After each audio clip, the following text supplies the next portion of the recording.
ಎಂಟು ಬಾರಿ ಬೆಂಗಳೂರು ನಗರದಲ್ಲಿ ಶಾಸಕನಾಗಿ ಜಯನಗರ ಮತ್ತು BTM ವಿಧಾನಸಭಾ ಕ್ಷೇತ್ರದಲ್ಲಿ ಶಾಸಕನಾಗಿ ಗೆದ್ದಿದ್ದೀನಿ. ಮೊದಲನೇ ಸಲ ವೀರಪ್ಪ ಮೊಯ್ಲಿಯವರ ಮಂತ್ರಿಮಂಡಲದಲ್ಲಿ ಸಚಿವನಾಗಿದ್ದೆ. ಆಮೇಲೆ SM ಕೃಷ್ಣ ಅವರ ಕಾಲದಲ್ಲೂ ಸಚಿವನಾಗಿದ್ದೆ. ಧರ್ಮಸಿಂಗ್ ಅವರ ಕಾಲದಲ್ಲೂ ಸಚಿವನಾಗಿದ್ದೆ. ಸಿದ್ದರಾಮಯ್ಯನವರ ಎರಡೂ ಅವಧಿಯಲ್ಲಿ ಸಚಿವನಾಗಿದ್ದೆ. ಎಲ್ಲ ಮುಖ್ಯಮಂತ್ರಿಗಳ ಹತ್ರ ಕೂಡ ನಾನು ಯಾವತ್ತೂ ಕೂಡ ನನಗೆ ಮಂತ್ರಿ ಮಾಡಿ ಅಥವಾ ಇಂಥ ಪೋರ್ಟ್ಫೋಲಿಯೋ ಕೊಡಿ ಅಂತ ಯಾವ ಮುಖ್ಯಮಂತ್ರಿಗಳನ್ನೂ ನಾನು ಕೇಳಿರಲಿಲ್ಲ. ಆಮೇಲೆ 2023ರಲ್ಲಿ ಮುಖ್ಯಮಂತ್ರಿಗಳು ಸಿದ್ದರಾಮಯ್ಯನವರಾದರು. ಆಗ ನಾನು ಅವ್ರನ್ನ ಹೋಗಿ ನಾನೇನು ಮಿನಿಸ್ಟ್ರ್ ಮಾಡಿ ಅಂತ ನಾನೇನು ಕೇಳಿರಲಿಲ್ಲ. ಅವರೇ ಕರೆದು ನನ್ನ ಮಿನಿಸ್ಟ್ರ್ ಮಾಡಿದ್ರು. ಆಮೇಲೆ 20ನೇ ತಾರೀಕು ಪ್ರಮಾಣ ವಚನ ಆಯಿತು. 23ನೇ ತಾರೀಕು ಸುರೇಶ್, ನಮ್ಮ ಬೈರತಿ ಸುರೇಶ್ ಈಗ ಮಂತ್ರಿಗಳಾಗಿದ್ದಾರೆ, ಅವರು ಫೋನ್ ಮಾಡಿ ಮುಖ್ಯಮಂತ್ರಿಗಳು ಮಾತಾಡಬೇಕಂತೆ ಬನ್ನಿ ಅಂದರು. ಕನ್ನಿಂಗ್ಹ್ಯಾಮ್ ರೋಡ್ಗೆ ಹೋದೆ. ಅಲ್ಲಿ ಮೇಲ್ಗಡೆ ಯಾರೋ ಇದ್ದರು, ಸೆಲ್ಲರಲ್ಲೇ ಪಾರ್ಕಿಂಗಲ್ಲಿ ನಾನು ಸುರೇಶ್ ಮಾತಾಡಿದ್ವಿ. ಏನು ಕರೆದಿದ್ದೇನು ಅಂತ ಕೇಳಿದೆ. ಅದಕ್ಕೆ ನಿಮಗೆ ಬೆಂಗಳೂರು ಪೋರ್ಟ್ಫೋಲಿಯೋ ಕೊಡ್ತೀನಿ ಅಂತ ಹೇಳಿದರು.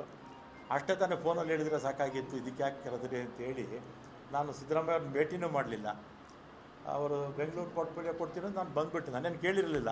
ಪೋರ್ಟ್ಫೋಲಿಯೋ ಕೊಡಿ ಅಂತ ನಾನು ಸಿದ್ದರಾಮಯ್ಯನವ್ರನ್ನೂ ಕೇಳಲಿಲ್ಲ. ಅವರೇ ವಾಲಂಟಿಯರ್ ಆಗಿ ಕೊಡ್ತೀನಿ ಅಂತ ಹೇಳಿದರು. ಆಮೇಲೆ 25ಕ್ಕೆ ಅನೌನ್ಸ್ ಆಯಿತು ಪೋರ್ಟ್ಫೋಲಿಯೋ. ನನ್ನದು ಮತ್ತೆ ಟ್ರಾನ್ಸ್ಪೋರ್ಟ್ಗೆ ಹಾಕ್ಬಿಟ್ಟಿದ್ರು.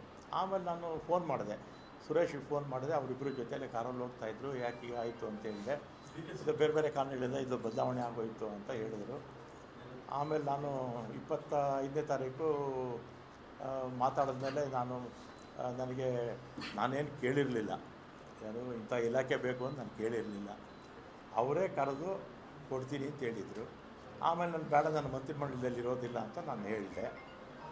ಆಮೇಲೆ ನಮ್ಮ ಈಗಿನ ಮುಖ್ಯಮಂತ್ರಿಗಳು ಯಾರು, ನಮ್ಮ ಶಿವಕುಮಾರ್ ಅವರು ಮತ್ತು ಅವರ ಸಹೋದರ DK ಸುರೇಶು, ಇವರೆಲ್ಲ ನಮ್ಮ ಮನೆಗೆ ಬಂದು 2.5 ವರ್ಷ ಆದಮೇಲೆ ನಾನೇ ಚೀಫ್ ಮಿನಿಸ್ಟರ್ ಆಗ್ತೀನಿ, ಆಗ ನಿನಗೆ ಈ ಪೋರ್ಟ್ಫೋಲಿಯೋ ಬಿಟ್ಕೊಡ್ತೀನಪ್ಪ ಅಂತ. ನಾನು ಸಾಯಂಕಾಲ 4 ಗಂಟೆವರೆಗೂ ಇದ್ದರು ನಮ್ಮ ಮನೇಲಿ, ಅಲ್ವೇನಪ್ಪ? ಸಂಜೆ 4 ಗಂಟೆವರೆಗೂ ನಮ್ಮ ಮನೇಲಿ ಇದ್ದರು. ನೀವು ಮಾಧ್ಯಮದವರೆಲ್ಲ ಇದ್ದೀರ ಅವತ್ತು. ಶಿವಕುಮಾರ್ ಅವ್ರನ್ನೂ ಕೂಡ ನಾನು ಮಂತ್ರಿ ಮಾಡ್ಕೊಳ್ಳಿ ಅಂತ ಕೇಳಲಿಲ್ಲ, ಅಥವಾ ಸಿದ್ದರಾಮಯ್ಯನವ್ರ ಹತ್ರ ಹೋಗಿ ನನ್ನ ಮಂತ್ರಿಮಂಡಲದಲ್ಲಿ ಸೇರಿಸಿ ಅಂತ ಹೇಳಲಿಲ್ಲ, ಅಥವಾ ಹೈಕಮಾಂಡ್ಗೆ ಹೋಗಿ ನನ್ನ ಮಂತ್ರಿ ಮಾಡಿ ಅಂತ ನಾನೇನು ಕೇಳಿರಲಿಲ್ಲ. ಮಾಡಿದ್ದಾರೆ, ಸಂತೋಷ. ಮತ್ತು ಅವತ್ತೇ ಶಿವಕುಮಾರು ಬೆಂಗಳೂರು ಪೋರ್ಟ್ಫೋಲಿಯೋ ನಿನಗೆ ಕೊಡ್ತೀನಪ್ಪ ಅಂತ ಹೇಳಿದರು. ಆಯಿತು ಅಂತ ಬಂದೆ. ನಾನು ಅದನ್ನು ಕೇಳಿರಲಿಲ್ಲ, ಅವರಿಗೆ ಅದನ್ನು ಕೇಳಲಿಲ್ಲ. ಅವರೇ ವಾಲಂಟಿಯರಾಗಿ ಹೇಳಿದರು. ಆಮೇಲೆ ನೋಡಿದ್ರೆ ಈಗ ಜಲಸಂಪನ್ಮೂಲ ಕೊಟ್ಟಿದ್ದಾರೆ. ನಾನು 2 ಬಾರಿ ಕೂಡ ಅವರೇ ಕರೆದು ಕೊಡ್ತೀವಿ ಅಂತೇಳಿ ಆಮೇಲೆ ಬೇರೆಯವ್ರಿಗೆ ಆಯಿತು. ಅದಕ್ಕೆ ನನಗೆ ಬೇಸರ ಆಗಿ ಈ ಆತ್ಮಸಾಕ್ಷಿ ವಿರುದ್ಧವಾಗಿ ಕೆಲಸ ಮಾಡೋಕ್ಕಾಗ್ತಿಲ್ಲ ಅಂಥೇಳಿ ಇವತ್ತು ನಾನು ರಾಜೀನಾಮೆ ಕೊಡ್ತಾಯಿದ್ದೀನಿ ಅಷ್ಟೇ. ಆಮೇಲೆ ಕಾಂಗ್ರೆಸ್ ಪಕ್ಷದಲ್ಲೇ ಇರ್ತೀನಿ, ಕಾಂಗ್ರೆಸ್ ಶಾಸಕನಾಗಿ ಮುಂದುವರಿತೀನಿ, ಅದರಲ್ಲೇನು ಎರಡನೇ ಮಾತಿಲ್ಲ.